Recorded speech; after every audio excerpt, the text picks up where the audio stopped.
Pronto, a partir desse momento, a nossa reunião está sendo gravada. Adriana, é com você. Obrigada, Joel. Bom, inicialmente, boa noite a todas e todos. Quero aqui agradecer a presença do companheiro Rafanelli, presidente de campus, companheiro Jorge de Niterói, presidente do Bancário de Niterói, em nome deles, saudar toda a sua diretoria. De Petrópolis está o companheiro Sávio, substituindo o nosso presidente Alvarenga, que está de férias.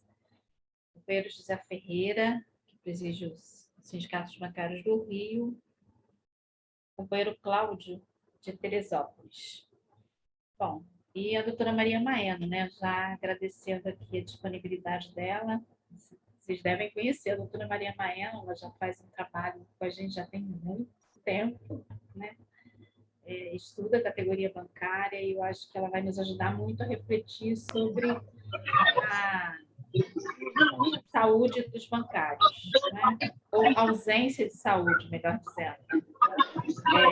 Quero saudar aqui as secretarias afins aqui que estão na organização, que é o companheiro Luiz Otávio, que é o secretário de formação, e o companheiro Edilson, que é o nosso secretário de saúde da federação.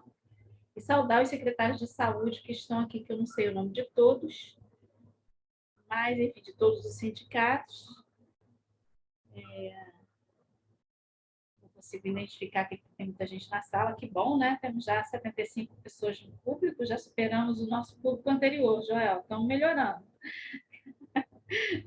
Bom, esse debate é um debate que precede aí a nossa conferência estadual, né, que será realizada nos dias 20 e 21 de maio, na cidade de Campos, e a gente definiu enquanto estratégia, por serem temas muito relevantes, da gente fazer um ciclo de debates abordando os diversos temas que compõem aí a nossa convenção coletiva da categoria bancária. Então, nesse sentido, eu já passo a palavra para a doutora Maria Maeno e perguntar para ela quanto tempo que ela precisa aí para a exposição dela. Boa noite, Adriana. Eu agradeço o convite. Obrigada, Luiz Otávio, que fez o contato comigo. É um prazer estar aqui com vocês. Olha, o Luiz Otávio tinha falado em meia hora. Será que é muito? Não, tá ótimo, meia hora. Tá bom? Aí até que hora você pode ficar com a gente para a gente organizar o tempo direitinho, para perguntas, enfim.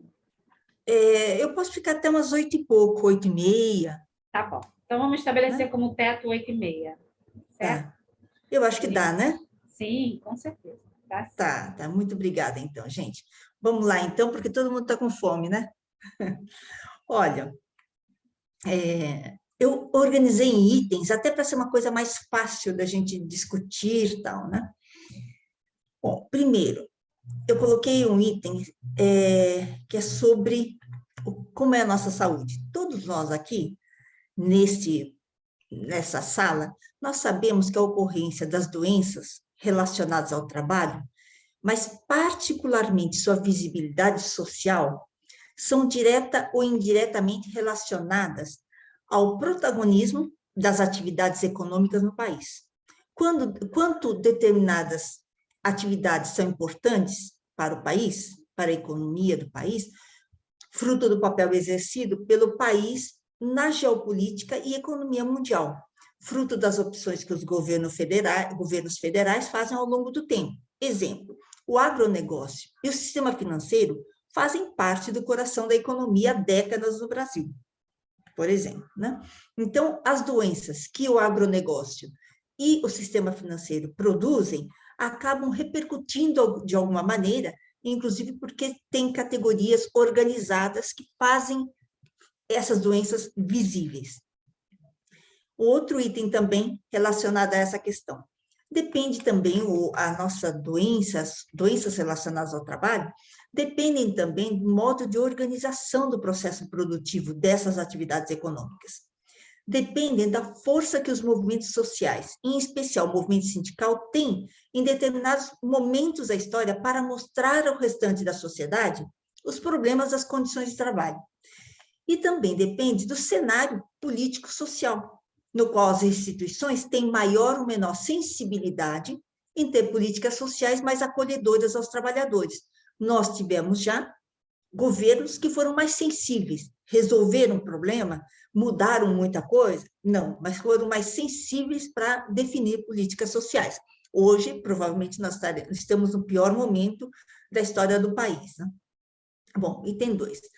Há décadas, o sistema financeiro vem tomando a vanguarda entre os setores econômicos em um processo de financiarização da economia, como vocês bem sabem, com aumento da produtividade e rentabilidade crescentes, paralelamente a uma profunda precarização do trabalho com terceirizações e pejotizações.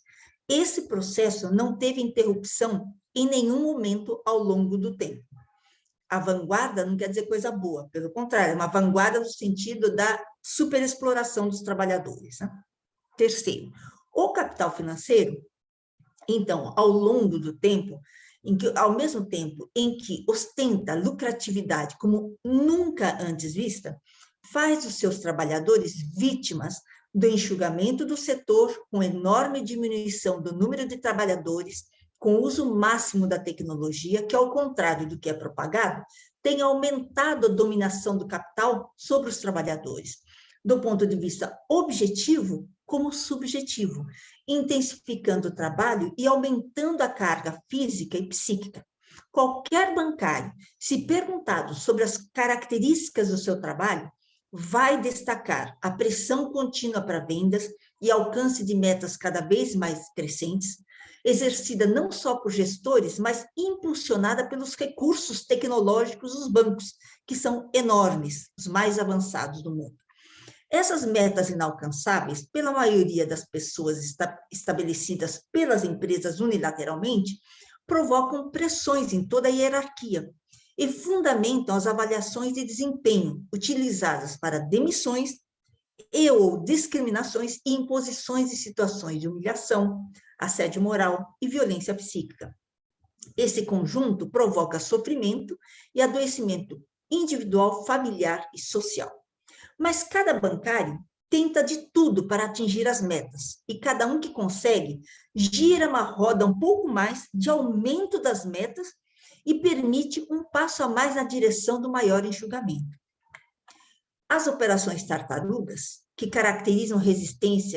caracterizaram mais resistências em vários setores, hoje são quase impraticáveis, tamanha a dispersão dos bancários no território nacional, o que exigiria uma organização que seria possível pelos recursos tecnológicos, dos quais dispomos, mas que parece inatingível pela não disposição dos bancários em buscar saídas coletivas.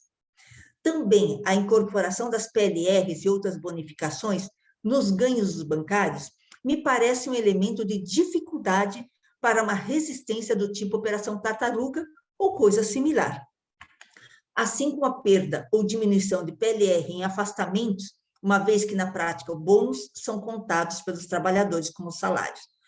Como reverter essa situação? Acho que é uma reflexão que a gente tem que fazer. Acho que nós não temos resposta, mas temos que colocar em pauta aquilo que é possível a gente discutir. É óbvio que a PLR é contra a saúde dos trabalhadores, é evidente. Eu entendo porque a PLR existe e sei porque o movimento sindical defende, evidentemente. Agora, que é um problema, que é uma armadilha que a gente cria cada vez maior, também eu sei. Então, é uma questão que eu acho que tem que ser discutida. O outro ponto, nesse momento, por exemplo, os transtornos psíquicos eclodem nos bancos, a violência psicológica e o assédio moral estão presentes. São objeto de estudo, estão presentes nas queixas dos trabalhadores, ninguém precisa falar mais, porque todo mundo já sabe disso. Em 2013, quase 10 anos atrás, o Ministério Público do Trabalho já dava grande ênfase, durante todo o ano, ao assédio moral nos bancos. No entanto, apesar de tudo isso, todo mundo saber, não ser segredo para ninguém, continua sendo menos oneroso expor os trabalhadores a condições inadequadas de trabalho do que investir na melhoria das condições de trabalho. As empresas e os bancos, em particular, continuam optando por realizar mudanças cosméticas, com prática de relaxamento, ginástica laboral, sala de descompressão, treinamentos o tempo todo, capacitações, né? Medidas que expressam a visão de que mudanças do comportamento individual são a forma de prevenção predominante. O que se mantém intacto é o conjunto da organização do trabalho, com metas crescentes, gestão adoecedora, com avaliação de desempenho pouco transparente e definidora da manutenção dos empregos e dos aditivos salariais, PLR e similares. Eu tenho visto material produzido por sindicatos dos bancários de vários lugares, vários estados, que tentam alertar e conclamam os bancários para que denunciem, tornem invisível que vivem entre quatro paredes, ou no meio virtual, a partir do início da pandemia. Por que?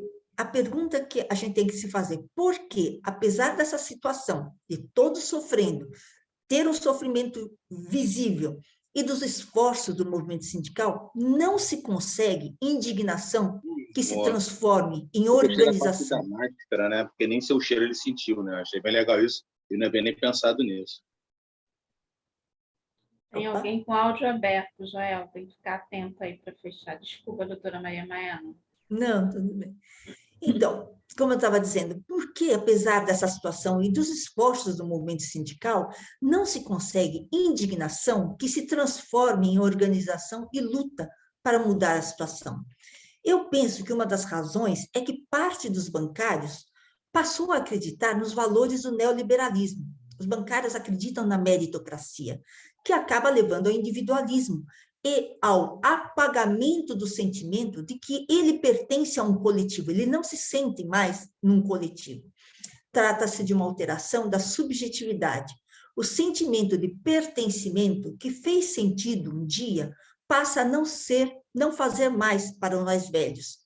Para os mais jovens, já há um sentimento de que os desafios são feitos para que ele possa vencer. Uma outra razão que dificulta a organização e a luta é o fato de que os bancários são bombardeados por imagens e frases que afirmam a importância de vencer desafios na vida. Não são só os bancários, todos os trabalhadores. A palavra dificuldades foi substituída. Vocês veem que as empresas não falam em dificuldades, só quando falam do prejuízo que elas estão tendo, prejuízos falsos, né? Mas a palavra dificuldades foi substituída por desafios.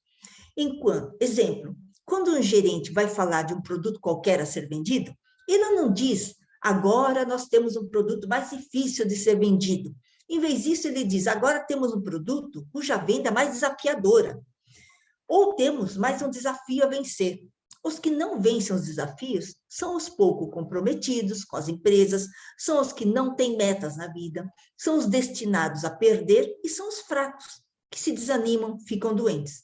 É essa imagem que se passa para os trabalhadores. Portanto, o adoecimento seria, segundo essa visão, equivocada, na minha opinião, de responsabilidade equivocada não, proposital, né? Por parte das empresas, isso é proposital. É importante fazer com que cada trabalhador, cada bancário se sinta responsável pelo seu adoecimento, que seria, então, de responsabilidade individual e não decorrente de uma condição coletiva de trabalho. Se não conseguirmos resgatar o sentimento do coletivo, não motivaremos as pessoas a buscarem a organização, e sequer os sindicatos. Continuarão a perseguir as metas individualmente, cada um no seu canto do banco ou nas suas casas, cavando mais e mais a sua própria extinção enquanto um coletivo, enquanto uma categoria. Nós dizemos que as pessoas não são ilhas isoladas, então os bancários, além de trabalhar em bancos, estão inseridos em determinados segmentos sociais, cuja interação ocorre o tempo todo, familiares, amigos, redes sociais, etc. E todo esse círculo é bombardeado, minuto a minuto, pelas imagens e ideias de um mundo de sucesso do ponto de vista capitalista. Nós temos que nos perguntar por que as pessoas se interessam por quanto o Elon Musk comprou o Twitter, 44 bilhões de dólares, e não tem o menor interesse pelo patrimônio que estamos perdendo com a privatização da Petrobras. E essa sim tem uma repercussão direta sobre as nossas vidas. A privatização da Caixa Econômica não pode ser tratada também como uma questão dos bancários da Caixa, e sim como um problema do povo. Há muitos e muitos anos, nossos sonhos vêm sofrendo modificações profundas. buscar resgatar esses bancários que há anos vêm sendo cooptados, sequestrados, capturados em sua subjetividade pelos valores pré-neoliberais que se aprofundaram pelo individualismo e meritocracia, me parece que não ocorrerá de forma isolada. Nós temos que ser capazes de tecer uma teia em que a luta por um sistema econômico não excludente esteja em sintonia com um sistema financeiro a serviço de investimentos públicos, com políticas sociais que valorizem as pessoas, com a luta pela soberania da nação, com a luta por um sistema educacional público e emancipador, com a luta pelo SUS forte de qualidade, com a luta contra o racismo, intolerância de todos os tipos, gênero, etnias, com a luta contra a destruição de nossas riquezas naturais, com a luta pelo trabalho digno para todos, com a luta por uma previdência realmente pública, que não tenha mecanismo de exclusão e que não maltrate os trabalhadores nos momentos em que mais eles precisam, quando estão doentes ou idosos. É essa teia que tem que nos envolver, independentemente de nossas ocupações, bancários, petroleiros, médicos, professores, etc. É uma teia capaz de envolver as lutas gerais e as lutas chamadas específicas, onde todos nós podemos nos encontrar e nos conectar e termos um ponto em comum, a solidariedade entre os seres vivos, o combate à desigualdade e a dominação de uns poucos sobre a maioria. Estamos em um momento em que cada uma das lutas que eu mencionei agora significa lutar por um mundo melhor. Um patrimônio que muitas vezes não valorizamos é o conceito de saúde incluído na Constituição Federal. A saúde na Constituição Federal está escrito assim: é garantida por políticas sociais e econômicas que visem a redução de risco de doença e de outros agravos.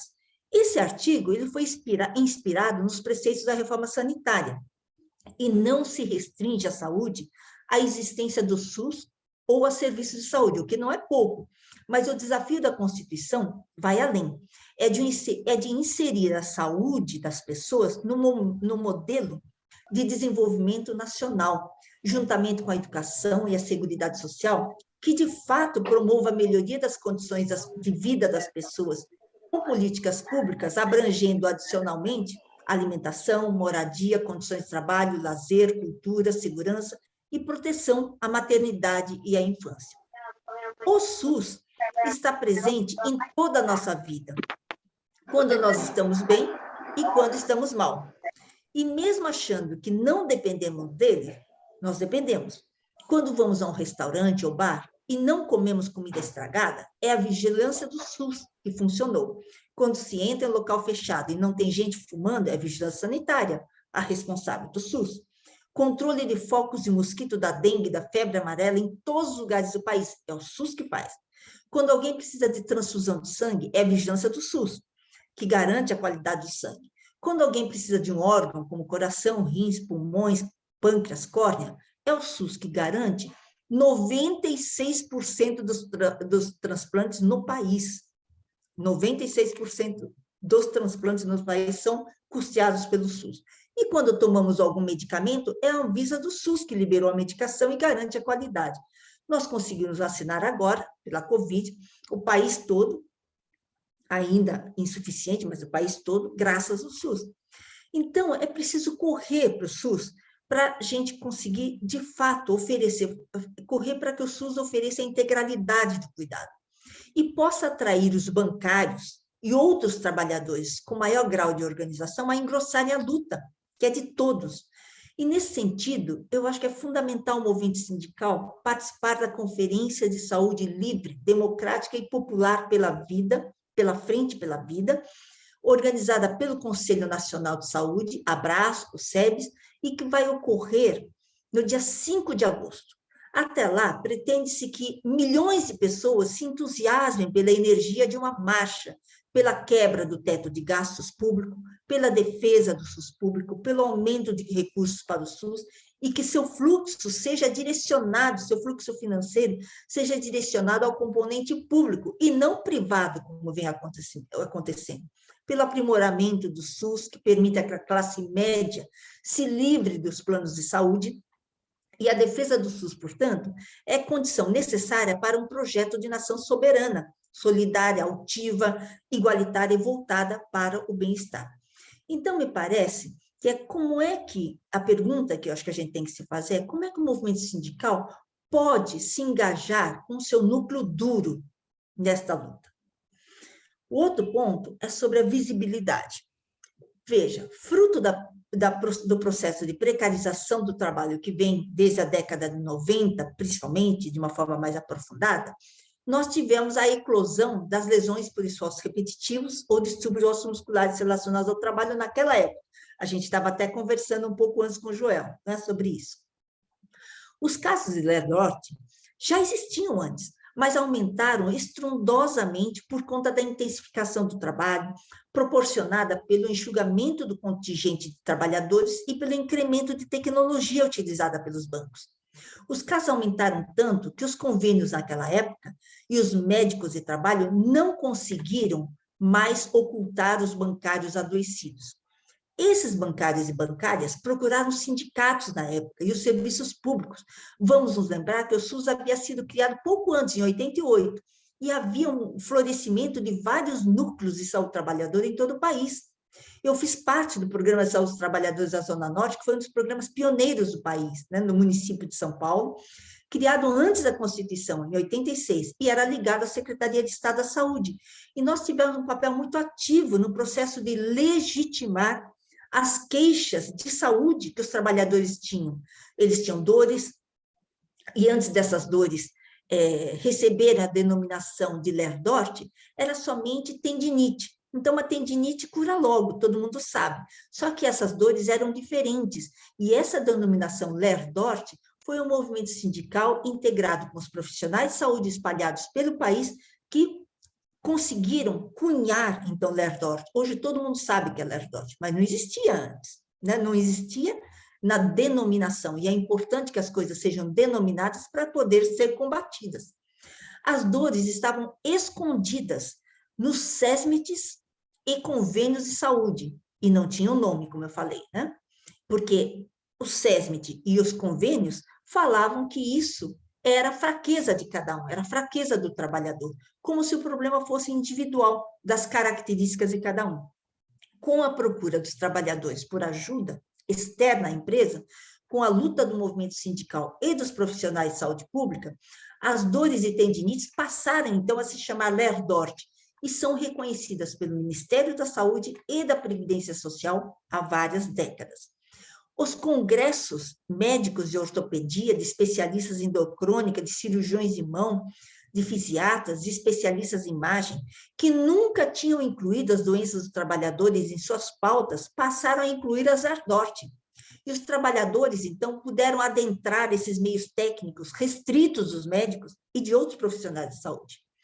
Do lado dos trabalhadores, e especialmente dos bancários, houve negociações coletivas nacionais, acordos discutindo medidas de prevenção, de cobertura de tratamento, de reabilitação, que inundaram as discussões dos sindicatos com os bancos, forçaram o SUS, o Ministério do Trabalho e da Previdência a tomarem medidas. Portanto, houve uma mudança de correlação de forças que permitiram que o movimento penetrasse nas fissuras do Estado que costuma sempre agir entusiasticamente, favorecendo os interesses econômicos acima dos interesses sociais.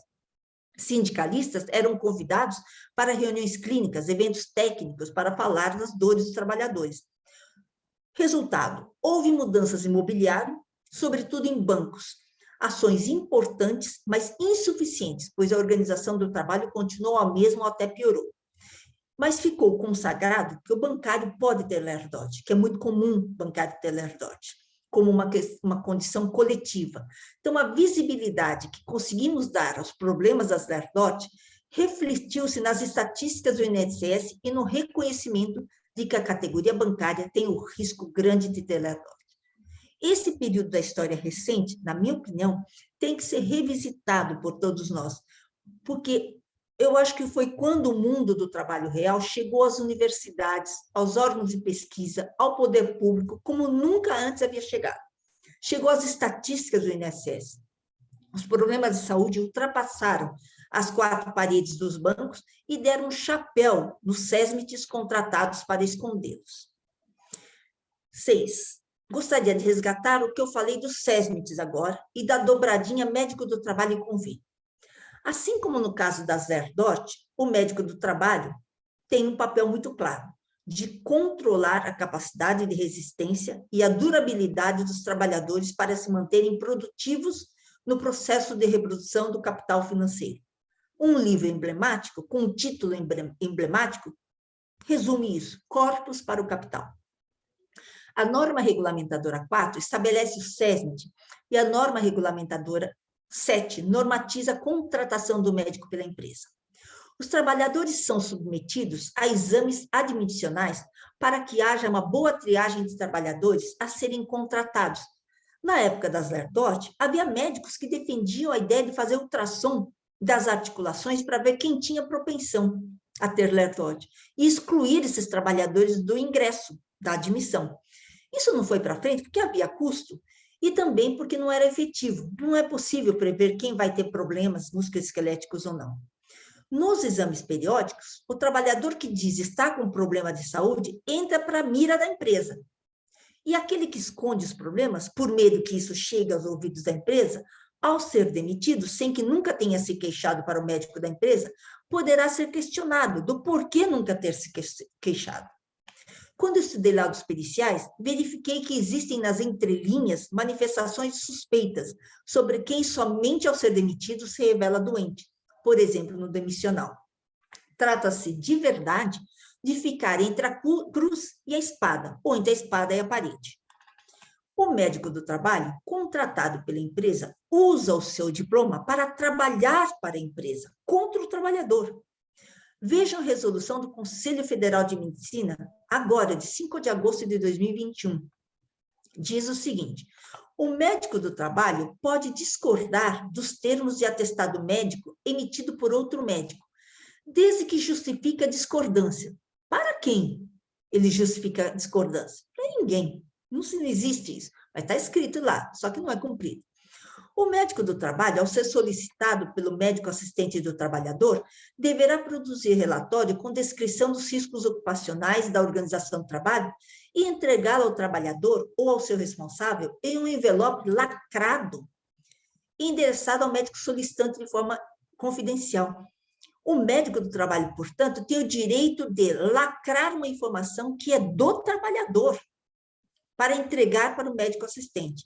A mesma coisa o médico assistente, ao ser solicitado pelo médico do trabalho, também tem o direito de entregar ao médico do trabalho um envelope lacrado, endereçado ao médico solicitante, de forma confidencial. Confidencial em relação ao trabalhador, né? Porque os médicos e a empresa sabem. Então, vocês vejam, o único que não sabe é o trabalhador que está adoecido. Aí, tem outro parágrafo. Ao médico assistente, portanto, aquele médico assistente do SUS, por exemplo, é vedado determinar nexo causal entre doença e trabalho sem observar o contido num artigo. Esse artigo fala o seguinte, que o médico, para fazer nexo causal, tem que estudar o local de trabalho, estudar a organização do trabalho, levar em conta dados epidemiológicos, literatura científica, depoimento dos trabalhadores. Quer dizer, tem um monte de coisas para estabelecer, mas para negar, não. Para negar, não. Então, na verdade, o que acontece é que, para descaracterizar nexo, não precisa de nada desse estudo. É inversa a lógica é totalmente inversa, não é da proteção, mas sim da comprovação, muitas vezes, difícil de ser feita. Né? Olha só uma outra coisa. O médico tem que dar conhecimento formalmente aos empregadores dos riscos que existem no trabalho e para a vigilância epidemiológica do SUS. Garanto para vocês, não tem empresa que faça isso.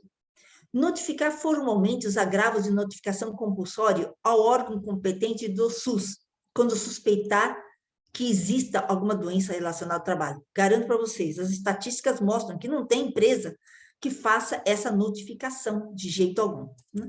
Tampouco comunicação de acidente de trabalho eles fazem. Né? Agora, gravíssimo isso aqui.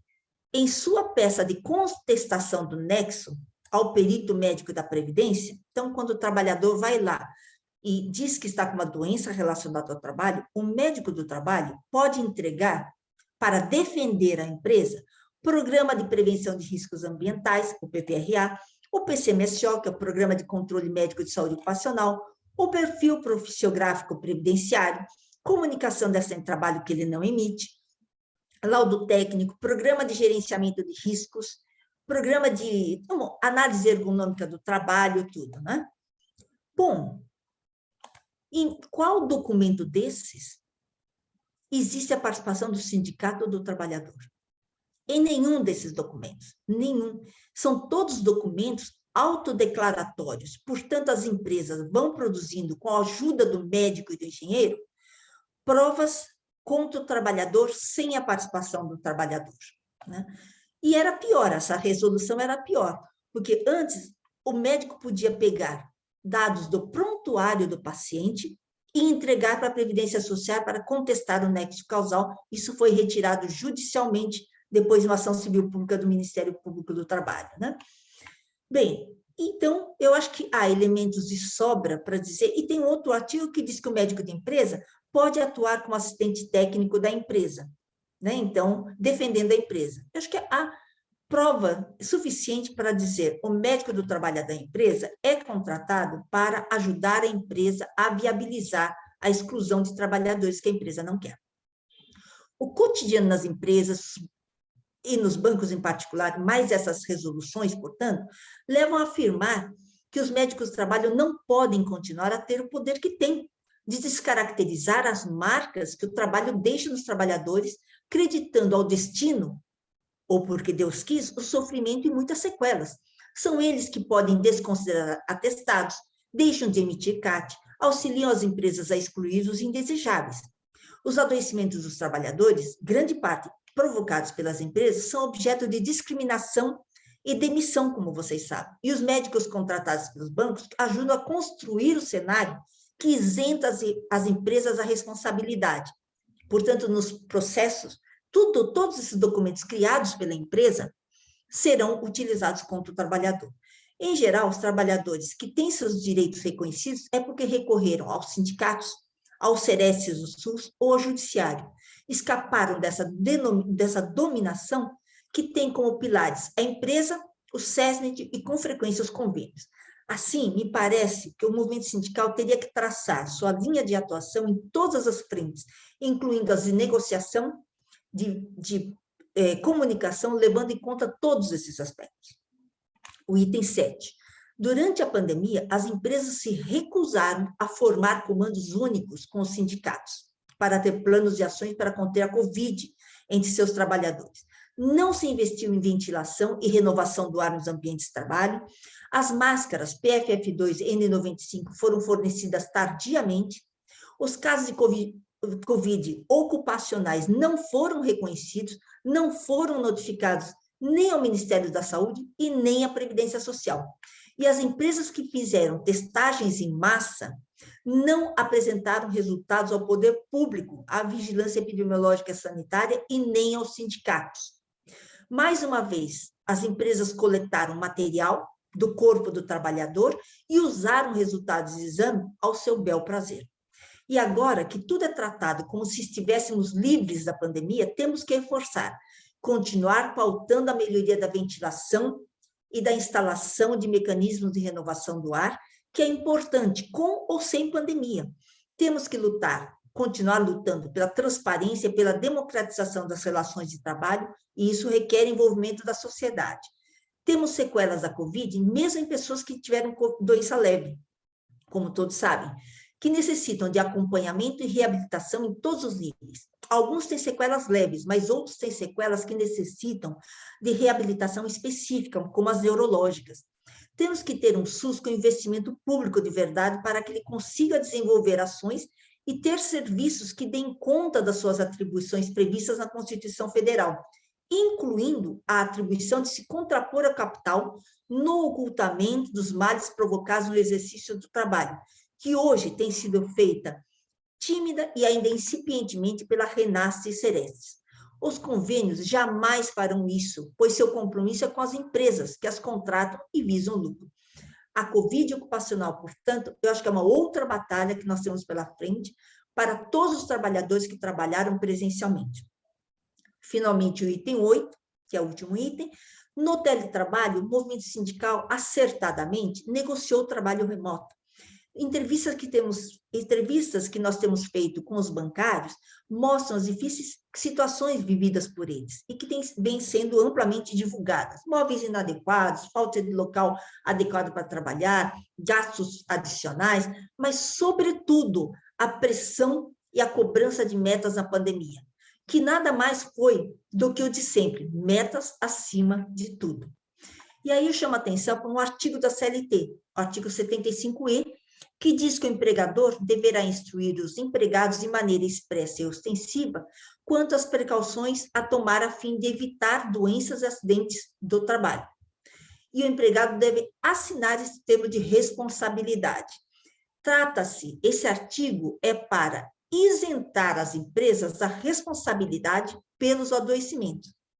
As recomendações que os bancos têm dado é de conseguir um lugar tranquilo, isolado, com uma boa acústica, com móveis adequados, com relaxamento, com yoga, que obedeça todas as boas práticas, digamos, do bem viver, sem que eles mexam nas metas e na gestão que impõe pressão o tempo todo. E essa pulverização dos bancários em trabalho remoto é mais uma razão para que os sindicatos mapeiem onde eles estão e reforcem sua atuação nos territórios, em integração com outros movimentos que alcancem os mais diversos aspectos da vida deles, naquela teia que congrega os movimentos por uma cidade e por um país voltado aos interesses de todos. Os trabalhadores nunca tiveram vida fácil, e as jornadas são longas, intergeracionais, aquilo que nós temos pela frente. Então, eu acho que nós temos que fazer o melhor possível. Obrigada, então. Obrigada, doutora Maria Maena. Trouxe várias reflexões aqui para a gente, que a gente pode, algumas sugestões importantes, né? Principalmente para a gente que vai entrar em mesa de negociação.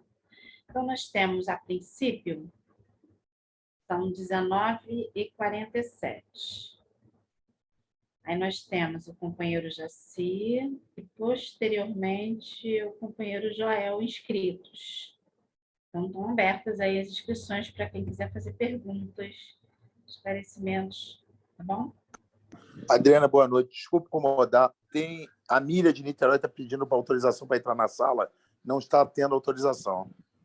Ah, tá. Joel, por favor. Avisa a Miriam, não é necessário autorização para entrar na sala, não tem como colocar ela para dentro porque não tem autorização. Ela deve estar com um problema na sua conexão. Vai tentar de novo com o link. Quem é que falou que a Miriam não está conseguindo entrar? Quem falou? Jorge Antônio Niterói. Jorge, passa o link que eu passei para a executiva para ela. Se ela não conseguir entrar com esse link, para desligar a máquina, seja o computador, seja o celular, e religar, porque não há como introduzir ela na sala. Isso é quando a sala exige autorização do host e nossas salas entram aberto. Eu nem sei que a Miriam quer entrar. Então, ela tem que tentar entrar pelo nosso link, se não conseguir, desliga a máquina, porque é um problema de conexão dela. Desliga a máquina e liga de novo. Por favor. Jaci. Jaci é nosso secretário de Meio Ambiente, doutora Maria Maena, da Federa. Pode falar, Jaci. Boa noite, doutora Maria Maena. Boa noite, os companheiros e companheiras. Estão me ouvindo? Sim. Está um pouquinho baixo. Doutora, não sei se é só para mim. Eu tenho alguns... Está baixo? Para vocês aí? Vou tirar, então, aqui o Bluetooth aqui do fone. Para ver se melhora. Melhorou agora? Melhorou. Então, bom, boa noite a todos, boa noite à nossa presidenta Adriana, boa noite, doutora Maria Maena, a todos e todas que estão participando aqui desse debate importantíssimo para a categoria. eu costumo dizer que esse talvez seja o debate mais importante da categoria bancária diante do grave adoecimento da categoria bancária, das lerdoses, do adoecimento emocional, todo esse adoecimento que a categoria vem passando e que a gente vê no dia a dia, somente na base, né? No dia a dia a gente tem acompanhado de perto e sofrido na pele essa questão do adoecimento da categoria. Bom, primeiro eu quero trazer aqui uma pergunta, né, da doutora Maria Maena, com relação à questão das metas. Todo mundo aqui sabe, ao longo de todos esses anos, isso é um debate muito intenso que a gente tem feito, né, com todo respeito, né, a Adriana mesmo pode confirmar isso, que nós temos no movimento sindical uma polêmica muito grande em torno disso, que é a luta pelo fim das metas ou a luta pelo fim das metas abusivas. Essa é uma polêmica que vem há muito tempo. Eu, por exemplo, defendo o fim das metas. Não acredito na humanização das metas. Não acredito que os banqueiros vão estabelecer uma meta que seja não abusiva diante do quadro que aí está, quando o lucro está acima da saúde mental e psicológica dos bancários e bancárias. Então, nesse ponto, eu já vou logo adiantando a minha opinião com relação a isso, queria que a doutora dissesse com relação a isso, com relação ao fim das metas ou metas abusivas. A segunda questão é a questão das medidas cosméticas. E esse é um fato que perturba muito a consciência da categoria, porque quando as medidas cosméticas são tomadas, yoga, bem-estar e coisa e tal, bem-viver, todas essas medidas, elas não conseguem, de maneira alguma, estabelecer um momento de equilíbrio no bancário diante das metas abusivas que ele sofre. Então, assim, eu acho que eu chamaria até não só de cosmética, perfumaria, essas medidas, mas como medidas hipócritas diante da situação que a categoria é submetida por parte dos banqueiros. Então, assim, eu acho que nós temos que denunciar isso. O banco que oferece uma sala de estar para o bancário tirar uma hora de almoço e descansar é o mesmo que está estabelecendo uma loucura na cabeça dele para que ele seja explorado. Então, a gente não tem que reforçar que esse banco está sendo benevolente com o bancário. Muito pelo contrário, ele está sendo mal e está sendo perverso e covarde, porque ele está sendo hipócrita com o bancário e com a bancária, apesar dessas medidas cosméticas de perfumaria. Com relação à PL, esse é um outro debate muito complicado, porque é óbvio que a categoria bancária ela defende a PL com unhas e dentes. Mas, na minha opinião, a PL ela estabelece uma relação que mantém a questão do individualismo, da meritocracia, porque a PL ela é proporcional ao salário. Sendo proporcional ao salário, é óbvio que o gerente geral, lá, os altos cargos que ganham mais, eles vão, obviamente, ganhar mais de PL. Isso acaba gerando na categoria a sensação de que, olha, ele está recebendo mais porque ele é mais competente, porque ele exerce uma função importante para o banco, e isso está correto. Isso acaba reforçando a meritocracia na categoria. Eu acho que nós temos que dizer que o bancário só precisa da PL porque não recebe salário digno, por conta disso que necessita da PL. Com relação à questão da meritocracia, está perfeito. Eu acho que a gente tem que reforçar a questão da consciência de classe, porque a meritocracia contaminou a categoria. É uma coisa que a gente, no dia a dia, é complicado fazer esse debate. Quero falar também, quero que a doutora falasse também depois, com relação ao adoecimento, principalmente a questão do adoecimento de ordem emocional. Essa é uma questão também que nos mobiliza muito. É público, todo mundo aqui sabe, nós enfrentamos esse problema desde sempre, há muito, só que os bancos culpam os bancários pela saúde emocional, dizendo que aquele trabalhador, aquela trabalhadora, já vinha com um quadro anterior, em outros momentos, de adoecimento emocional. Quando, na verdade, qualquer um aqui sabe, somente aqueles que já passaram por um processo que eu passo constantemente, esse adoecimento ele necessita de um gatilho. E esse gatilho é justamente o local de trabalho. Então, é uma doença no local de trabalho que não é reconhecida pelos bancos. E eu gostaria que a doutora dissesse com relação a essa questão do nexo causal do adoecimento emocional no local de trabalho. Bom, por fim, assim, eu anotei algumas coisas aqui, mas deixa eu ver o que eu julgo mais importante. A questão da Covid. A questão da Covid, assim, os bancos agiram de uma maneira igualmente hipócrita como agem com a questão dos cosméticos e perfumaria. Isso também é um debate que a gente teve lá na comissão de empresa do banco que eu faço parte, que alguns companheiros têm uma divergência. Eu até acho saudável que a gente divida com relação aos pontos, mas, na minha opinião particular, eu acredito que os bancos eles não respeitaram nem sequer um acordo que eles fizeram no início da pandemia, quando trataram de não demitir os bancários. Isso, por si só, já foi uma demonstração de falta de respeito, falta de dignidade por parte deles.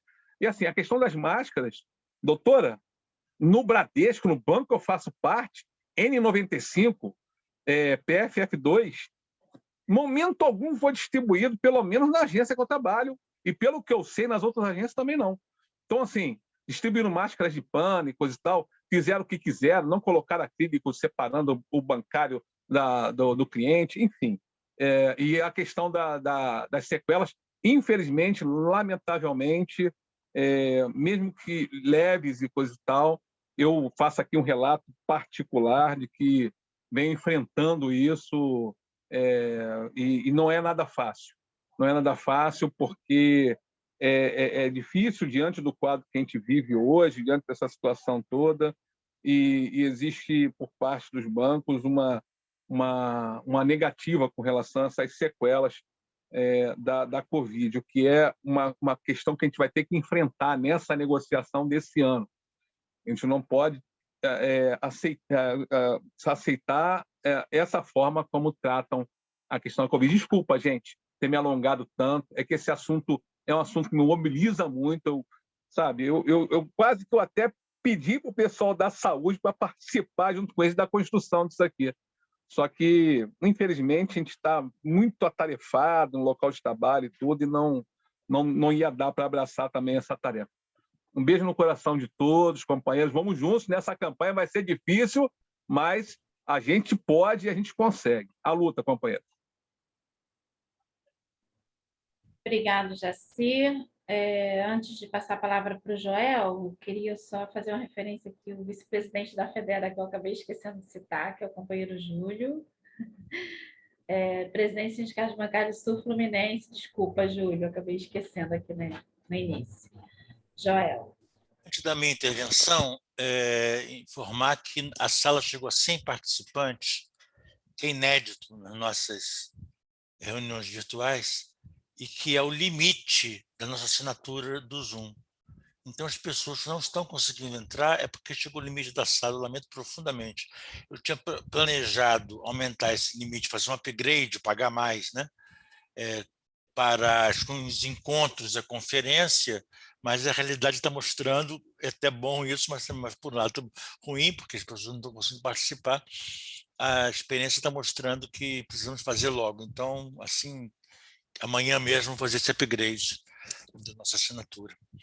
E avisar aos companheiros e companheiras que estão recebendo as reclamações que não conseguem entrar, de que não vai dar para entrar agora mesmo, mas a partir de amanhã esse debate estará disponível no YouTube da Federação e no site da Federação, link para essa assinatura nossa do YouTube.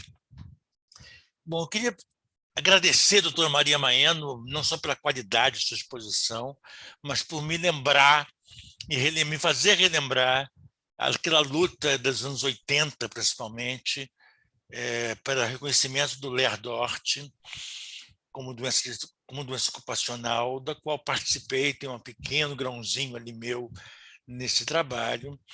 Na época, os bancos não reconheciam a existência da doença, posto que não havia ainda diagnóstico precoce objetivo. Precoce era só a dor. E aí eu ouvi na mesa de negociação, isso aí é preguiça, isso aí é cara que não quer trabalhar, isso aí é tentativa de conseguir licença de saúde. Eu ouvi isso na mesa, né? A Lerdorte, a epidemia de Lerdorte, foi ocasionada pelas primeiras ondas de informática, que levaram a entrada de dados violenta por parte do bancário. O Banco do Brasil tinha uma sala com 200 pessoas, sei lá quantas, chama grava o setor, um salão enorme, sem janela, que as pessoas ficavam digitando em teclados numéricos, sem parar enlouquecidamente, né? Entrada de dados de movimentos de contas, e com metas, prêmio para quem chegar primeiro, botava todo mês, colocava lá na parede, fulano de tal, primeiro colocado e tal. Me lembro que meu amigo Ricardo Bezoini, que virou deputado, ministro e tal, na época se orgulhava muito de ser o último, de ser o que menos digitava, e não pegou lerro, não pegou lerro. Comparando com hoje, nós temos uma epidemia, só para terminar, ainda sobre a lerro, ela veio acabar essa epidemia, não acabar, mas minimizar, não com o nosso trabalho, que foi importante para conseguir reconhecimento, para ter medidas paliativas, para ter intervalo, por exemplo, para digitador, para ter muitos companheiros e companheiras se licenciaram e até se aposentaram porque a doença foi reconhecida, mas a solução definitiva foi na mudança na organização do trabalho, quando, na quarta onda de informática, a entrada de dados passou a ser ela mesma automatizada ou transferida para o cliente. Hoje, quando a gente usa o aplicativo do banco ou quando a gente vai na máquina de atendimento, a gente faz trabalho de bancário, né? O cliente faz trabalho de bancário, mas é pulverizado, né? E aí se evitou a continuidade da epidemia. A epidemia hoje dos bancários, visivelmente, é de doença mental, de sofrimento mental. Tem a ver com as metas de si, mas não tanto com a quantidade. A minha experiência mostra que, mais que a quantidade, que é terrível, é abusiva, tudo isso, mais que a quantidade, a qualidade da meta adoece o bancário. É a dissonância cognitiva que o bancário sofre, a bancária sofre, de ser obrigado a vender um produto no qual ele não acredita, ele sabe que é uma armadilha para o cliente. Tem que vender título de capitalização, exemplo típico. Tem uma meta enorme de título de capitalização, que é um péssimo investimento. E o cara é obrigado a empurrar para o cliente título de capitalização, seguro, que o cliente não precisa, um monte de porcaria para dar lucro para a empresa, e o bancário fica numa dissonância cognitiva terrível. É uma questão ética que está adoecendo os bancários e as bancárias. E nós temos uma epidemia e um uso de tarja preta, de remédio controlado e alcoolismo, que é um negócio gigantesco. Os bancários escondem isso da empresa, que estão tomando remédio de tarja preta, assim como escondiam a dor da LER, né? E está ligado à organização do trabalho. Eu acho que a gente pode fazer 1000 propostas e deve fazer de reduzir, acabar com meta, o que for, reduzir meta e tal, mas a qualidade da meta é a questão e a estrutura da organização do trabalho, acho que é a questão. Vocês desculpem, não fiz uma pergunta, eu fiz uma intervenção em cima das questões que a doutora levantou e que eu achei extremamente pertinentes. Obrigado, gente. Próximo inscrito, eu estou inscrito também, mas eu vou falar por último, até para dizer para vocês que, em função do nosso tempo, quem quiser fazer inscrição, aproveita agora a fala do meu presidente José Ferreira, para fazer inscrição, por conta que a gente tem um horário, né? Para liberar a doutora Maria Maena, tá bom? Zé. Adriana, posso só pedir uma coisa para quem for falar agora? Sobre qual a opinião, se alguém puder opinar, né? Essa questão que o Joel levantou. Há um conflito ético dos bancários hoje em vender produtos que não são necessários para determinados segmentos populacionais? Qual que é a impressão que vocês têm? Eu acho que é uma questão fundamental essa que foi levantada. Tá ótimo. Bom. Vocês estão me ouvindo? Muito bem. Porque a minha tela ficou toda cinza agora. Não tô... Perfeitamente. Ouvindo muito bem, Adriana. Eu não consigo nem fechar meu áudio, que a bolinha está... A gente está vendo e ouvindo você muito bem. Acho que está melhorando. O Joel tem boa razão aí quando ele fala dessa questão do conflito ético aí né, de sermos obrigados a cumprir metas com produtos que não são mais adequados pelos clientes, né? E, de certo modo, a gente tem visto um fator que é o cliente reclamar, né? Abrir o chamado Bacen, né? Que é uma reclamação junto ao Banco Central, às vezes por, né, venda casada, ou por né, ser empurrado para ele um produto do qual ele não tem interesse, e o bancário depois é punido, né? Às vezes é punido por conta dessa venda casada, que ele mesmo foi obrigado a fazer, né? Então, formalmente, os bancos escrevem lá que não é né, uma boa prática fazer, etc., mas eles, na prática, acabam empurrando. E acho, agora me dirigindo ao companheiro Jaci, que a gente, essa polêmica aí, se é meta abusiva, está na superfície, me desculpa, Jaci, mas você está voltando a fazer um debate na superfície. Na verdade, no capitalismo, nós não temos o controle, certo? Sobre essa questão, e temos ainda, além disso, uma questão que é um fenômeno, né, mundial, que é a questão da ideologia neoliberal que toma corações e mentes, inclusive, de boa parte dos trabalhadores. E não é incomum a gente ver trabalhadores do Banco do Brasil, da Caixa, defendendo a privatização, né? E, no caso dos bancos privados, defendendo que a gente essa ideologia aí né, neoliberal. E o que a gente tem que debater, sim, é com os trabalhadores qual é uma campanha eficaz, porque senão a gente fica no floreio da palavra de ordem, se é meta abusiva, o que é de meta, e não consegue alcançar efetivamente uma campanha que abraça corações e mentes, que o bancário acredite como execuível de dar respostas a isso, né? Então, eu acho que é um desafio para todos nós, né? Tanto os que defendem uma ou duas, qualquer uma das posições, mas e aí eu já me dá palmas aí, insistindo naquilo que eu estou falando, que me desculpa, porque serve muito para nós da esquerda, para nós da vanguarda, mas serve em nada para aquelas trabalhadoras que é discutir assim, como é que nós damos conta disso? Como é que a gente enfrenta a quarta revolução, como o Joel bem lembrou aí, certo? Onde os trabalhadores são cada vez mais exigidos e nós do movimento sindical, ainda não temos para essa questão uma resposta para além da palavra de ordem, certo? Então, eu não estou aqui preocupado com a palavra de ordem, não me sinto mais ou menos revolucionário por defender uma ou outra. Eu estou mais preocupado como é que eu ultrapasso a palavra de ordem e me coloco junto com os trabalhadores na luta e na resistência a cada vez maior exploração por parte do capital, né?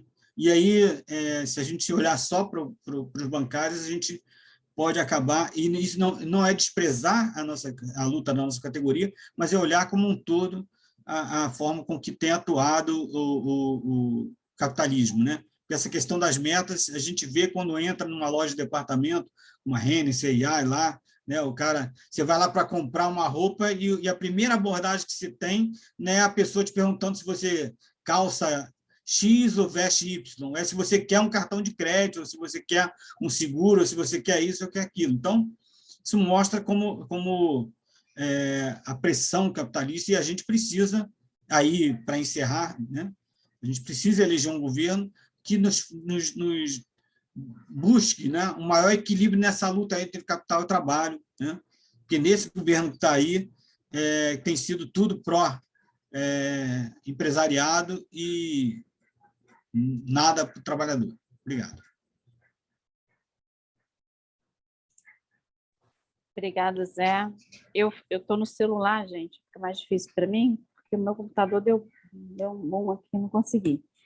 Então, agora tem o Sérgio, e aí está... O Júlio. O Sérgio e o Júlio Castro.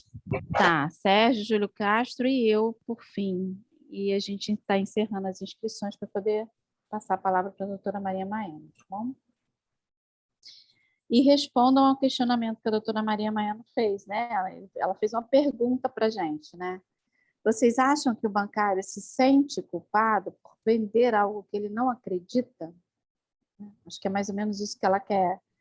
Como pesquisadora, ela quer saber o que a gente pensa sobre isso. Acho que é legal falar sobre isso. Sérgio.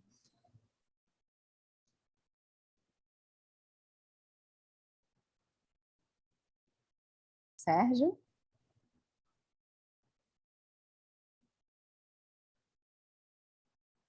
Sérgio, seu microfone está desligado, Sérgio.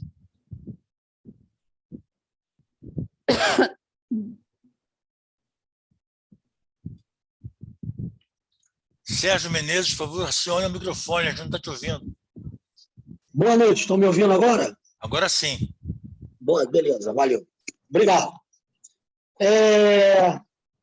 Sobre conflito ético dos produtos bancários. O sindicato tem prometido brilhante.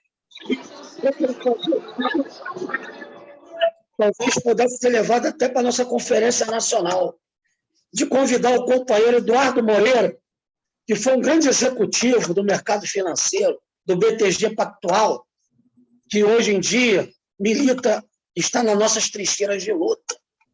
E é um cara hiper preparado para fazer esse debate sobre esses produtos bancários que nada servem para o povo, para a população. Isso aí fica como proposta, como reflexão até para abrir um debate entre nós aqui da direção do sindicato. Agora, para a doutora Maria, né? Quero só fazer um relato, doutora. No passado recente, nós tivemos um bancário, o companheiro Guilherme, cujo pai dele foi presidente da CUT Rio de Janeiro, o companheiro Carlinhos, da CSD, foi presidente, teve a sua gestão lá na CUT. O companheiro Guilherme teve um surto no local de trabalho, porque uma assessora da regional dele chegou na agência e a agência estava com o sistema fora do ar. E ela começou a ameaçar todos os funcionários, falando que todos estavam fazendo corpo mole e estariam boicotando o atendimento aos clientes. Então, o companheiro teve um surto psíquico. Ele pegou um objeto cortante, cortou os próprios pulsos e escreveu nos vidros do banco que o sistema estava fora do ar. Ele não se conteve e acabou partindo para vias de fato para cima de seus gestores. Esse companheiro se encontra de licença até hoje. O sindicato, nosso departamento jurídico, parece ter uma ação de reintegração para ele. Não sei como é que está o andamento do processo. Antes de entrar aqui nessa reunião, eu conversei com o companheiro. Eu até o convidei para participar desse debate. Ele é uma vítima do assédio moral local de trabalho. Infelizmente, ele está sob forte uso de medicamentos e não está podendo participar desse debate conosco. Agora, eu gostaria que fosse feita uma reflexão entre nós, até mesmo uma autocrítica, que na época, companheiros como Jaci, companheiros como Tadeu, Faz Montanha, alguns companheiros do sindicato que foram solidários à situação, nós fizemos nossas manifestações no local de trabalho em repúdio ao assédio moral. Agora, infelizmente, nós tivemos dirigente sindical que preferiu achar que o sindicato não é hospício. O sindicato não é hospício, mas é uma entidade de luta de classe e tem que ter solidariedade e respeito com o trabalhador que está sofrendo com o assédio moral local de trabalho. Eu parabenizo os organizadores desse debate.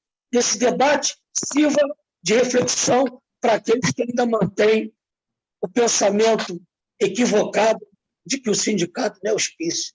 Só quem sabe nos dizer isso são os companheiros que estão na trincheira de luta, lá dentro da Secretaria de Saúde, que muitas vezes sofrem sequelas do local de trabalho, de atender tantos problemas de bancários que estão vivendo com medicamentos de tarja preta. Parabéns aos organizadores desse debate e aos que têm um pensamento equivocado, que façam uma reflexão e autocrítica. Boa noite. Eu vou pedir para os companheiros que se inscreveram mais 2 pessoas que eu estou vendo aqui, né, Joel? Voltei aqui ao notebook, agora eu consigo visualizar melhor. O Edilson é João Araújo. Então, eu acho que nós estamos com 20h15, né? A gente se comprometeu em finalizar, liberar a doutora Maria Maiano às 20h30. Então, eu vou pedir para os companheiros serem sucintos aí na sua fala, por favor, tá? 2 minutinhos para cada um, para poder dar tempo dela responder. Obrigada. Desculpa aí quem vai falar depois, gente, o pessoal está falando bastante, que bom, né? Mas, vamos lá. Júlio. Boa noite, pessoal. Primeiramente, respondendo à pergunta da doutora, né? O conflito, né, sobre os produtos que o João levantou. Tem esse problema, claro, é um problema que aflige muito a gente, que a maioria dos produtos, como disse o Sérgio, não serve para os bancários, não serve para a população, né? Até o empréstimo, por mais baixo que seja a taxa de juros, está prejudicando, porque está reduzindo o salário da pessoa no mês seguinte e nos próximos meses subsequentes, né? Se ela não consegue viver com o valor do salário dela, vai ter uma redução salarial com a prestação do empréstimo. Então, tem esse conflito, sim, que só piora a situação nossa para com os clientes, né? Porque nós falamos com os clientes, vendemos o produto e meses depois ele vai reclamar, falar que é ruim o produto, né? Não tem jeito da gente... Ele vai falar com a gente, não com o banco que fez que mandou a gente vender esse produto para os clientes. A gente precisa vender os produtos para os clientes que não é necessário. Isso geralmente está os bons vendedores, né? Nós temos que criar o que se fala, né, que é um bom vendedor, é aquele que cria uma expectativa no cliente. O cliente não quer aquilo, então você precisa criar aquilo no cliente, mostrar que o cliente quer aquilo. Então, isso é um conflito, claro, né? Se a pessoa não precisa daquilo, ela tem dinheiro, e aquilo que pode faltar para a pessoa no mercado dela, no médico dela, vai faltar isso lá. Então, é um conflito sério mesmo isso. Falando para o Zé, nós já temos esse negócio de metas, essa discussão das metas, se tem meta, se não tem meta. O problema todo não é a meta em si. Claro que elas são muito altas, mas a forma como elas são cobradas. Esse é o problema maior. A meta tem, e a meta vai ter. O problema, e nós já temos essa bandeira já, que é a bandeira contra o assédio moral. Então, quando nós estamos exigindo o fim do assédio moral, nós estamos exigindo justamente o final dessa cobrança estúpida de metas.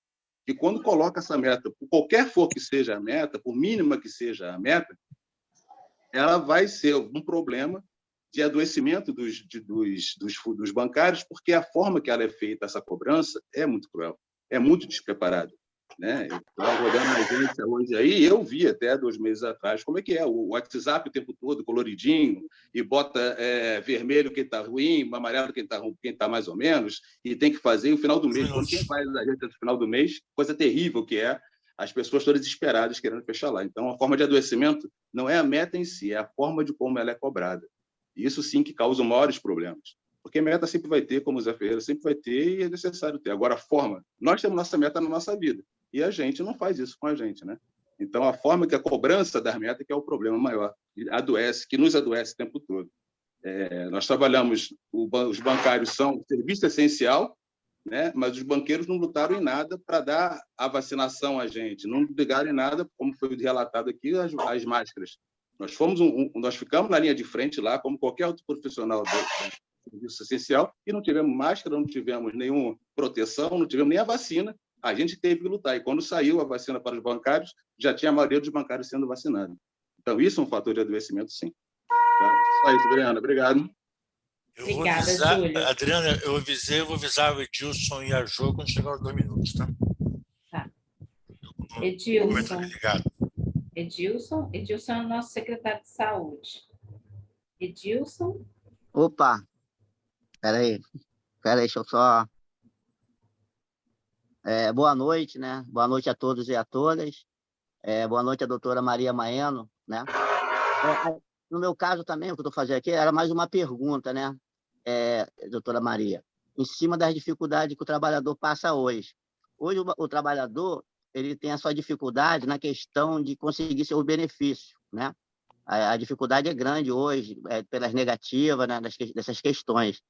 Então, a minha pergunta é em cima que quando a pessoa, no caso, tem os seus direitos, né,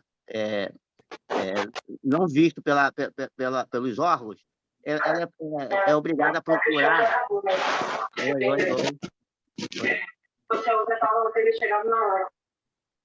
A Renata está com o áudio aberto. Então, a pessoa, né, o trabalhador, ele é procurado a buscar judicialmente, né? E a gente tem visto uma dificuldade muito grande hoje, eu queria que a senhora falasse um pouco sobre isso, nessa questão judicial, porque a gente vê a questão judicial, eu lembro que um período atrás a gente tinha muitos peritos judiciais que ele trabalhava assim muito dentro de empresas, né? E depois ia lá julgar o trabalhador e sempre essa dificuldade de ser negada. E porque essa questão de tanta demora, às vezes, para ter uma perícia judicial, porque, pelo que eu sei, né, parece que existe um prazo para aquilo ser feito. E a gente leva, às vezes, anos para ter uma perícia judicial. Eu queria que a senhora falasse um pouco sobre isso. Era só isso. Obrigado. E boa noite a todos. Edilson foi excelente. A nossa secretária de saúde falou no tempo. Vamos lá, Ju. 1 minuto e 45. Oi, já posso? Pode sim.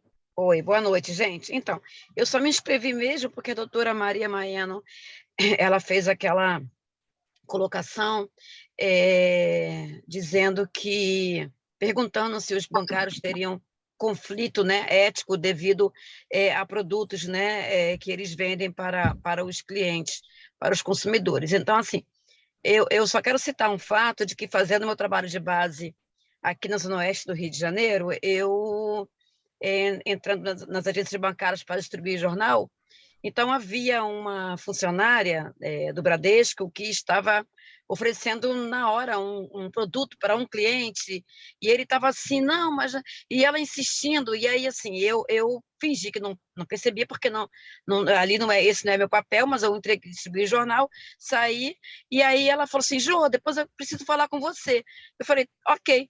E depois ela mandou uma mensagem, ela falou assim, Jô, você me desculpa, eu estava ali oferecendo, porque aqui a gente sofre muito assédio, e se a gente não vender, a gente acaba sendo punido. Então, assim, eu estava ali vendendo aquele produto, mas não é uma coisa que eu queria fazer. Eu falei, querida, não se preocupe, eu entendo a situação de vocês, eu não estou na base como vocês, eu sou dirigente sindical, mas sou liberada, e eu sei quem sofre o assédio, eu sei que o chicote vem para vocês. Então, a gente está aqui para tentar coibir isso, mas se você quiser, a gente pode levar isso, conversar com o teu gestor. Ela não quer porque ela tem medo de ser perseguida, e ela já sofre assédio desse gestor.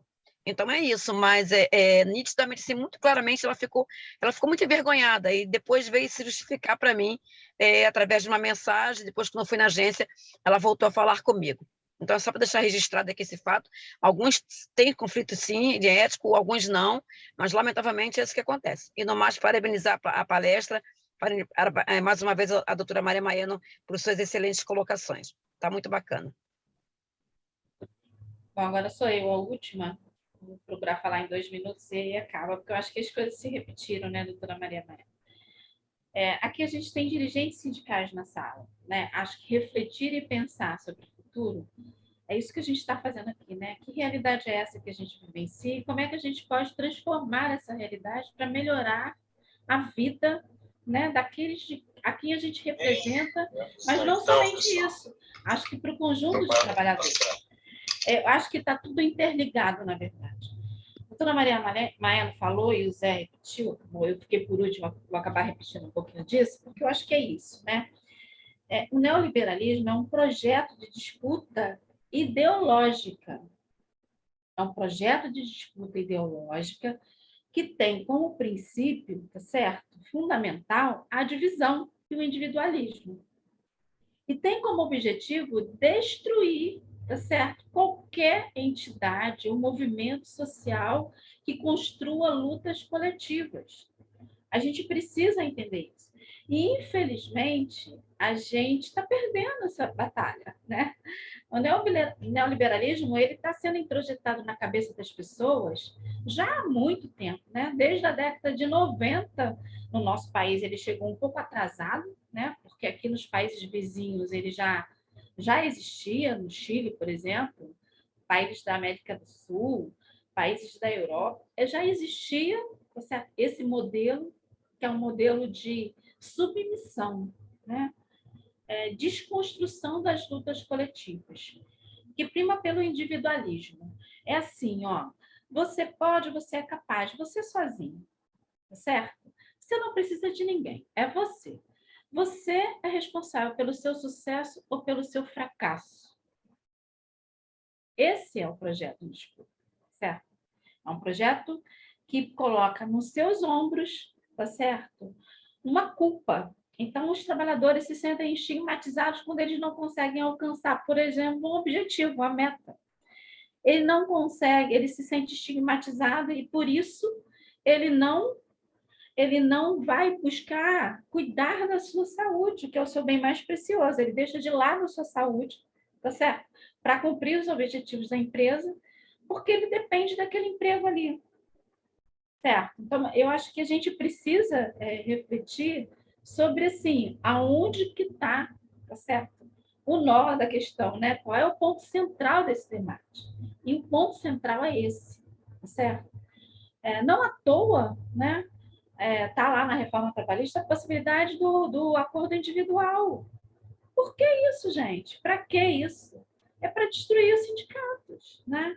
Então, nós somos dirigentes sindicais, sabe? É muito legal a gente sentir a dor do outro, tal, mas a gente precisa pensar e refletir, né? Como a gente faz para tentar vencer essa batalha, que é desigual, é desumana, mas ela existe, ela está aí, e a gente é desafiado a enfrentar isso, porque estamos na condição de ser dirigente sindical e pensar e refletir sobre isso e tratar do tema.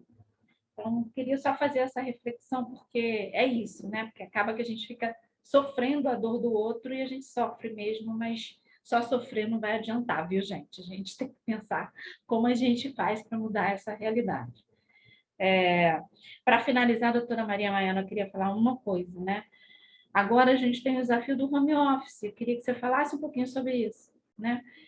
Porque além dos terceirizados, pejotizados, empreendedores que estão atuando no setor financeiro, ali no entorno do ramo, que não tem direito a nada, absolutamente a nada, a gente tem o desafio do home office. Como caracterizar um acidente de trabalho para quem está em home office? Como caracterizar uma doença relacionada ao trabalho nessa condição, certo? E essa é uma realidade que a gente precisa pensar e refletir, porque ela é uma realidade presente, certo? É de agora. E não volta, né? O home office veio para ficar. E muitos trabalhadores inicialmente adoram o home office, adoram, né? Porque ficam em casa, certo? Eles não pensam nas consequências disso. Daí é bom ficar em casa. Então, pensar nisso, né? Como você institui a jornada, como você institui o direito à desconexão, como você faz com que esses trabalhadores tenham os direitos de quem está no presencial, no modo presencial, né? De que forma você trata essas duas realidades. Obrigada. Doutora Maria Maia, desculpa, 20 e 28, olha só. Peço desculpa, não, tranquilo. Mas é porque o debate é instigante mesmo, né? É instigante, é instigante. Até porque nós estamos buscando saídas, né? E ninguém tem uma saída pronta, né? Nós estamos refletindo aqui sobre algumas coisas. Primeiro, eu não vou me dirigir a cada um daqui, porque aí eu acho que seria até repetitivo, tal, mas eu vou tentar pegar algumas coisas mais, que eu acho mais relevantes nesse momento aqui, que eu sou capaz de pensar. Eu achei muito interessante. Olha, eu atendi muitos pacientes bancários, atendi como médica, né? E eu atendia e acompanhava esses trabalhadores. E eu tinha muitos pacientes que se referiam a esse conflito ético. Alguns falavam o seguinte: eu me recuso a vender. Então, ele sempre ficava naquela coisa, na rabeira, entende? Porque ele era... Mas como ele... Por exemplo, um deles tinha uma personalidade muito extrovertida. Então, ele tinha uma espécie de liderança, tal, que o salvava de ser vítima de assédio moral. Obviamente, não é a maioria, e também isso faz muito tempo. Então, naquela época, ainda havia, e era um banco público. É diferente de hoje, o banco privado, a maioria, ou então tem a lógica do privado, né? São trabalhadores que são submetidos a todas as metas e a avaliação de desempenho, porque é impossível você separar o estabelecimento de metas da avaliação de desempenho e da gestão, isto é, como é que você exerce a pressão, porque as metas estão lá para serem cumpridas por alguns. Eles sabem que nem todo mundo vai cumprir. Isso é previsto. Isso nas empresas em geral. Todo mundo sabe que as pessoas não vão cumprir, mas não tem importância. Eles fazem 10% cumprem e esses 10% servem de referência para a gente aumentar mais. Então, é assim que funciona sempre o algoritmo das metas, não só nos bancos, mas como nas outras grandes empresas também, né? Agora, a existência do conflito ético, que existia, era muito patente, eu não sabia como é que estava hoje, porque nas entrevistas que eu faço com os bancários, que não era sobre isso exatamente, eu não cheguei a perceber muito isso. As pessoas estavam muito empenhadas em ser bons funcionários, em ser bons, e sem pensar o que é ser bom funcionário. Ser bom funcionário, além de vender coisas que os outros não precisam, além disso, é cavar a sua própria cova. Porque você está estabelecendo meta, você vai aumentando, vai diminuindo o número de trabalhadores, enxugando, enfim. É uma extinção da categoria, né? Então, e como é que você discute isso? Se as pessoas acreditarem que podem ter alguma saída coletiva. E acho que é isso que a gente tem que pensar, porque as pessoas foram tão cooptadas com essa ideia de que a meritocracia, como você colocou, Adriana, quer dizer, que o individualismo, que se eu me esforçar eu vou para frente, que elas não conseguem pensar numa perspectiva coletiva. E é isso que eu acho que a gente tem que pensar. Qual é a jogada? Eu gostei muito de saber que os bancários ainda têm muito conflito ético. Eu gostei de saber, não porque eu não me sinto solidária a eles, mas eu acho que é uma brecha, uma fissura nessa subjetividade para a gente trabalhar. E como é que é isso? Nós temos que pensar qual a melhor forma de atingir. Os bancos sabem como fazer. Eu vi um pronunciamento do CEO aí de um banco privado, que era uma coisa assim, parecia um cara humanista, falando que eles... que na família muitas pessoas não gostavam de banqueiros, tal, mas que ele sabia o quanto o banco era importante socialmente. Quer dizer, e esse discurso muitas vezes cola para os bancários, que acham que então é realmente importante para a sociedade, ou não acham, mas para sobreviverem, para manter a saúde mental, começam a achar. Porque se ele achar que realmente está apenas contribuindo para que o super rico fique cada vez mais rico e o povo que se dane, não é confortável para ninguém, né? Essa situação. Ninguém acha que, olha, eu sou uma má pessoa, eu sou uma pessoa hipócrita, ninguém pensa assim de si próprio, né? Se a pessoa se assume desse jeito, realmente cria um problema para si mesmo, tal. Então, eu acho que essas questões da subjetividade são centrais hoje para a gente pensar em como atingir os bancários. A outra coisa, a mesma coisa do home office, né, que você levantou, que eu acho que é muito importante mesmo, porque hoje os bancários estão pulverizados por aí. Para o que eles ligam? Para que eles ligam? Eles ligam para... Qual é o sonho do bancário hoje? Qual que é o sonho do bancário? Porque a gente sabia qual era o sonho das pessoas, de trabalhadores, há algum tempo atrás. Hoje, sinceramente, o sonho ele está muito pulverizado também, sabe? São sonhos que eles ficam nos limites do consumismo, muitas vezes. Então, qual é a discussão que a gente tem que fazer sobre isso, né? Com os bancários e com os demais, porque, como eu disse, eu não acredito numa mudança de uma categoria apenas. Essa categoria, ela tem laços com outros trabalhadores, com chefes, com pessoas que elas admiram, pessoas com as quais elas querem ser parecidas. Então, é influência por tudo quanto é lado. Então, se a gente não colocar isso numa luta geral, luta junto com as outras lutas ou outros movimentos, dificilmente a gente vai ter sucesso por categoria. É muito difícil a gente vencer essa tendência que as pessoas têm de se encantarem com coisas que, na verdade, não dizem nada na nossa vida.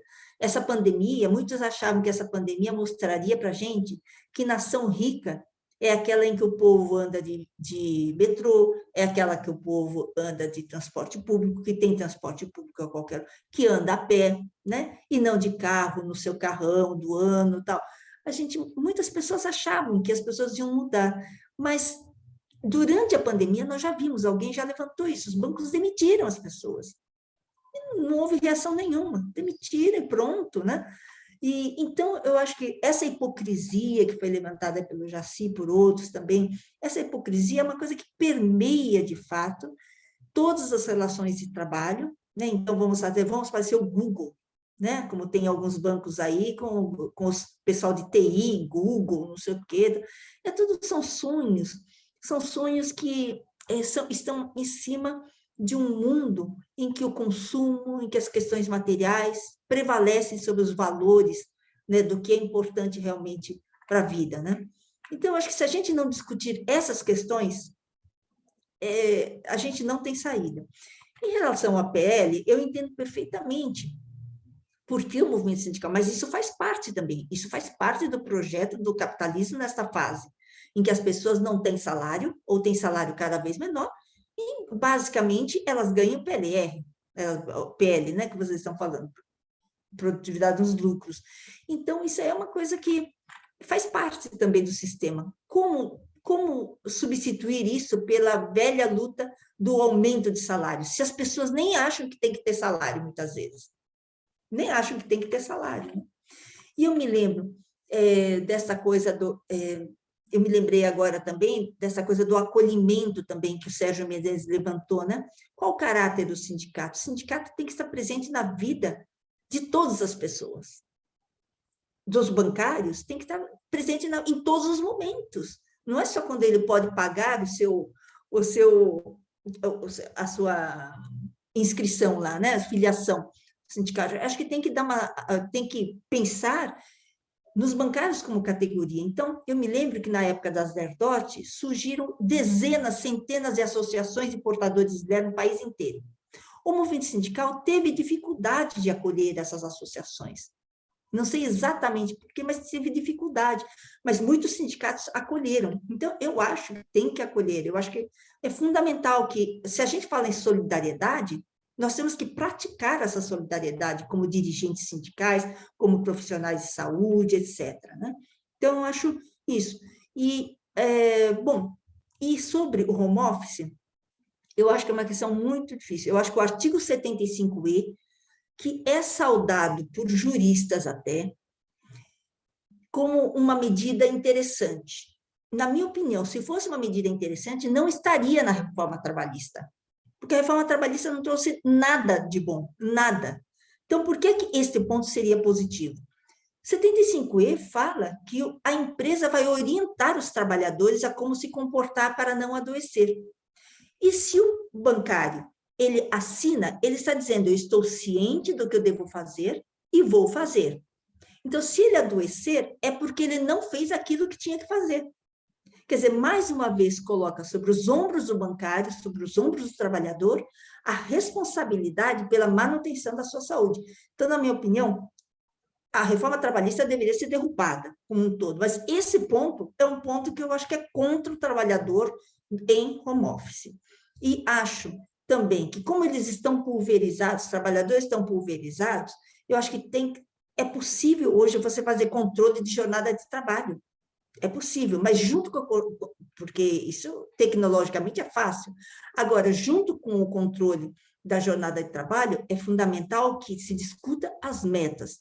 Controle de metas, como é que se exerce essa pressão, essa questão da assédio moral, que vocês estão discutindo. Eu acho que é uma questão que vocês me contem depois, a gente vai trocando ideias, porque realmente é uma questão muito difícil. Eu não sei quais são as negociações, se os bancos eles não aceitam nem em momento de crise, de guerra contra o vírus, um comando democrático de bancários e banqueiros, nem para destruir o vírus os caras conseguem fazer conceder essa participação. Imaginem outras questões. Eles acham que as metas são questões da corporação e não dizem respeito aos sindicatos nem aos trabalhadores. Eu acho que é a questão da democracia que nunca chegou aos locais de trabalho, nas relações trabalhistas de verdade.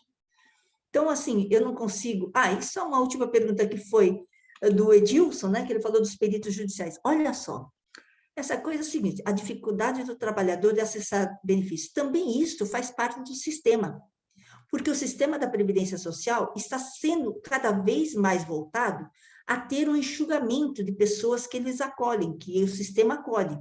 Então, não é à toa que a perícia é cada vez mais restritiva, cada vez mais impede que os trabalhadores cheguem.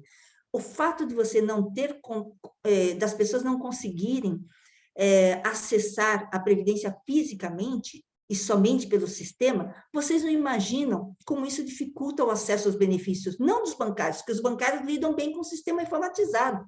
Agora, aquele trabalhador que ganha um salário mínimo, ele não consegue acessar. Então, começa daí. Então, assim, a previdência é cada vez mais longe. Vocês veem que todas as coisas hoje são virtuais na previdência e pouca gente tem acesso. Então, tem isso.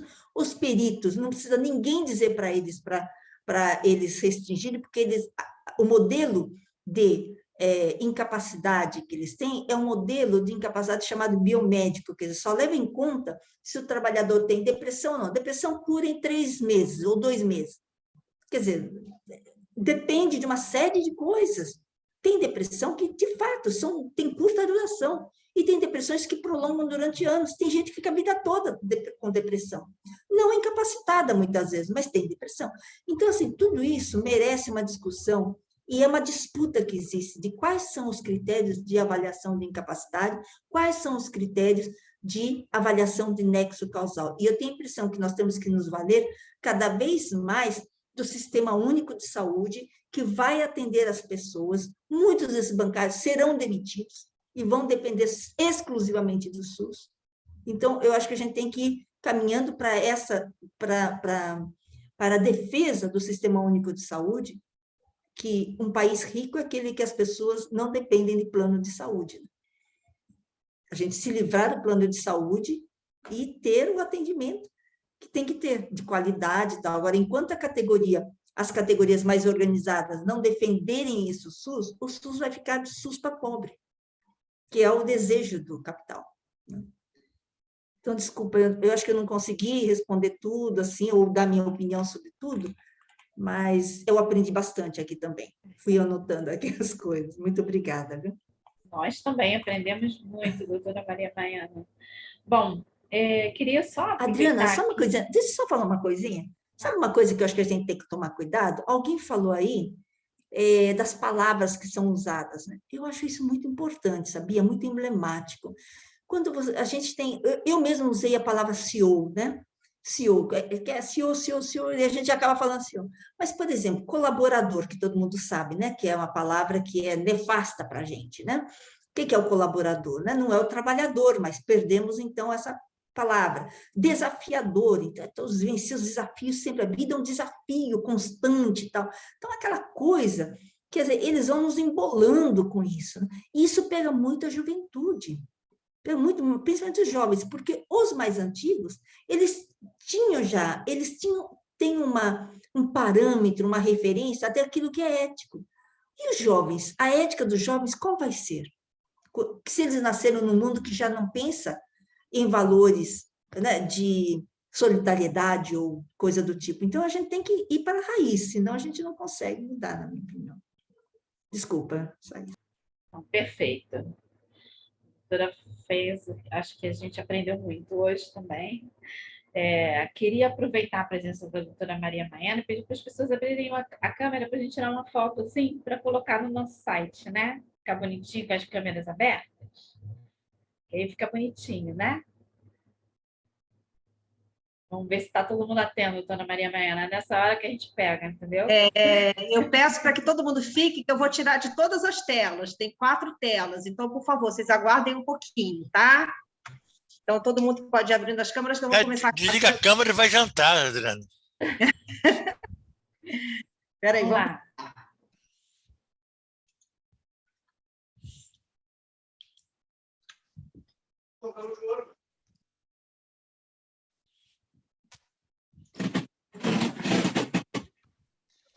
Eu vou desligar a gravação. Enquanto a Marina vai tirando as fotos...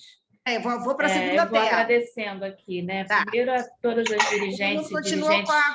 Por favor, Adriana, só um minutinho. Continua todo mundo aberto aí, tá? Isso, aí você vai tirando as câmeras, as fotos. Bom, primeiramente quero agradecer, né, a presença de todos os bancários. Aqui a gente tem 6 bases, né, doutora Maria Maiana? Como eu disse, Petrópolis, Teresópolis, Sul Fluminense, Rio de Janeiro, Campos e Niterói. Temos dirigentes desses sindicatos. Dia 20 e 21 é a nossa conferência estadual e esse é um ciclo de debate que a gente está fazendo. Cada semana a gente faz um debate diferente. Já quero avisar as companheiras e companheiros que na próxima semana a gente tem um debate também importantíssimo sobre comunicação, né? Que é fundamental, principalmente nesse momento, porque os debates eles se interligam, né? A doutora Maria Maiano falou sobre isso, inclusive, né? A questão da linguagem é muito importante, né? Será que a gente está conseguindo falar? As pessoas estão conseguindo entender aquilo que a gente está falando, né? Será que a gente está conseguindo se comunicar bem? Isso é fundamental para que a gente possa avançar. Então, na próxima semana, a gente tem um debate de comunicação.